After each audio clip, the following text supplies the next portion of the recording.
Thank you very much. Thank you so much. For Dr. Swain Mosty, he's a deserving person. He deserves many awards like this, inshallah, and sky is the limit.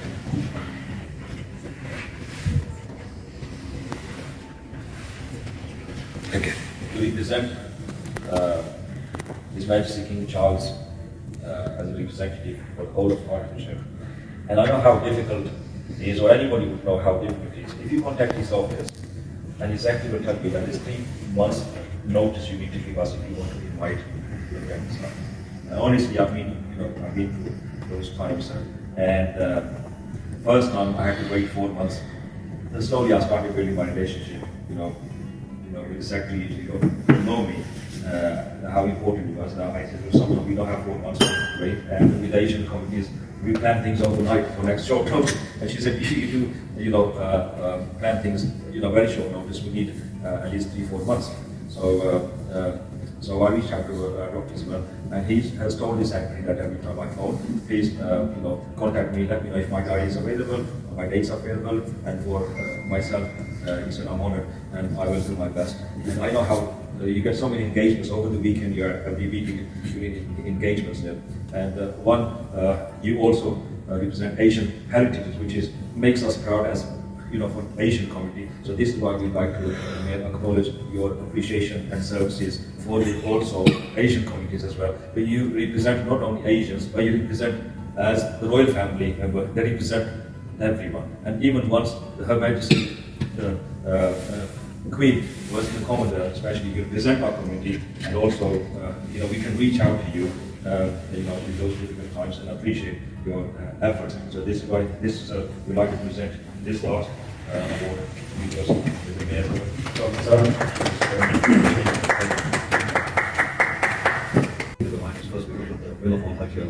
And then my mother was my mentor who guided me. So you can see that women is the first step in a school of a person who can reach the heights of success.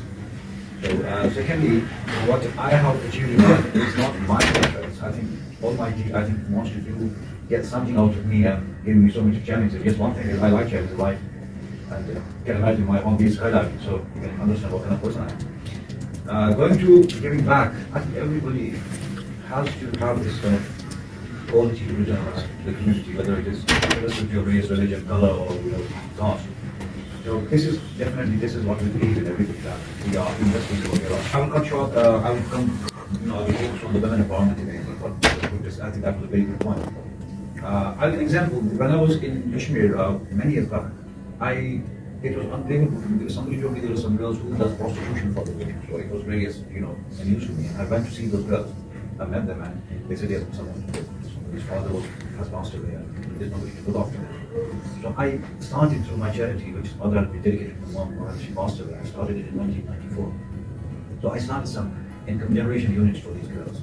I started with 10. And now you can imagine from that day to now, I have 500 trained girls, 200 plus have their own boutiques.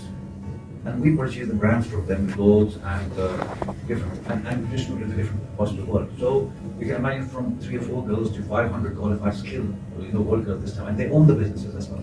So this is the approach, as I said, that and I believe that we are not stabilized 500 women. I think we have to stabilize 500 generations, because the offspring they're going to develop, they're going to teach them, they're going to give the guidance and how to live in this world. You have seen how many challenges are there in the world to be in.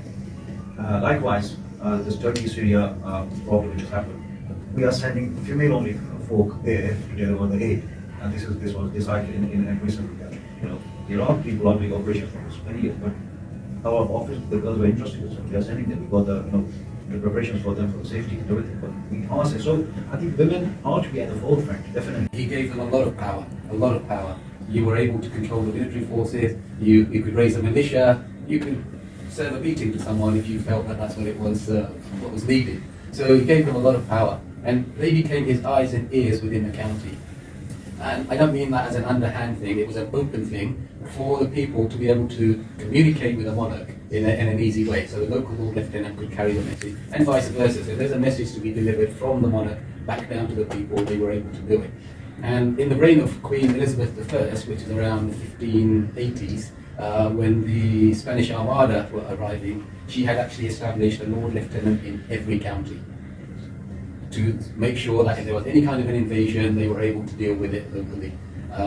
And of course, this role has kind of evolved, it's become more ceremonial, but we are still very closely liaising with the military forces. So the armed forces, Army, Air Force, Navy, police, so we work very closely with them still. But one of the key things that we do is to actually go around the county, so we are county-wide, to find out what is going on in the county, what is good, what is positive, and to recognise that work being done and to feed that back to the monarch. So they are well aware of all the work that goes on within the county. We are also very fortunate in that they like our county because the Queen Mother was born in Hertfordshire. We've got Hatfield House where Queen Elizabeth I spent most of her time. So we've got very close link with the monarchy in Hertfordshire. So they like to come and visit us on a regular basis. In fact, I'm not allowed to say too much, but there is a royal visit happening this week. Oh, I see.